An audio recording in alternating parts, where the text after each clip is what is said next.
రుణమాఫీ లబ్ధిదారులను ఆంక్షల పేరుతో నువ్వు పన్నిన పన్నాగం ఇవాళ రైతుల మెడకు ఉరితాడైంది. నువ్వు రాజకీయంగా బ్లఫ్ చేద్దామనుకున్నావు.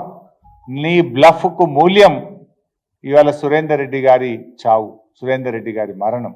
ఇవాళ సురేందర్ రెడ్డి గారి లెటర్లోని, సూసైడ్ నోట్లోని ప్రతి అక్షరం నీ దురాగతాన్ని, నీ రాజకీయ దివాలా కోరుతనాన్ని, నీ నగ్న స్వరూపాన్ని ఇలా బజార్లో నిలబెట్టిందని చెప్పక తప్పదు.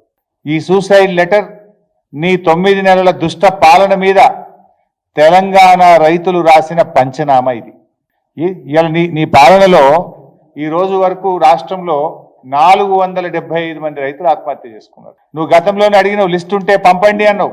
గంట సేపట్టే నీకు లిస్ట్ పంపినా, కానీ ఏ ఒక్క రైతును కూడా మీరు ఆదుకోలేదు.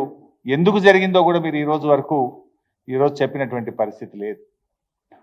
అంటే నీ పాలన ఎట్లుందంటే, ఎన్నికల ముందు ఒక మాట, కుర్చీ ఎక్కినాక ఇంకో మాట, బడ్జెట్లో ఒక మాట, పార్లమెంట్ ఎన్నికల ముందు ఒక మాట, పార్లమెంట్ ఎన్నికలు అయ్యాక ఇంకొక మాట. పూటకో మాటది. పొద్దుతిరుగుడు పువ్వు కంటే వేగంగా మారుతా ఉన్నావు. ఊసర వెల్లులు కూడా నిన్ను చూసి సిగ్గుపడతా ఉన్నాయి. ఇప్పుడు ఎన్నికల ముందు ఏం చెప్పినావు? పరిగెత్తండి, అప్పులు తెచ్చుకోండి, నేను రాగానే డిసెంబర్ 9 నాడు 2 లక్షల రుణమాఫీ చేస్తాను.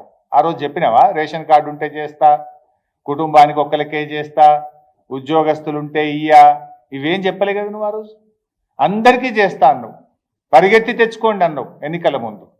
ఎన్నికలు అయ్యాక ఏమన్నావు? ఒకసారి నువ్వు 1 సంవత్సరం కడుపు కట్టుకుంటే చాలు 49,000 కోట్లు మాఫీ చేసేస్తా అన్నావు.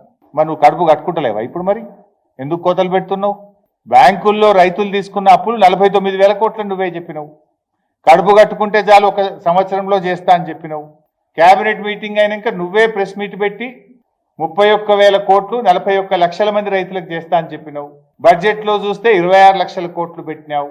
చేసిందేమో 17,000 కోట్లు. పార్లమెంట్ ఎన్నికల ముందు దేవుడి మీద ఒట్టు పెట్టి 15 ఆగస్టులోగా పూర్తి చేస్తా అంటివి. మరి ఇవాళ సురేందర్ రెడ్డి గారి ఆత్మహత్య ఎందుకు జరిగింది? ఇది నీ వైఫల్యం కాదా? ఈ నీ ప్రభుత్వం ఇది రైతుల్ని మోసం చేయడం, దగా చేయడం కాదా అని నేను అడుగుతా ఉన్నా.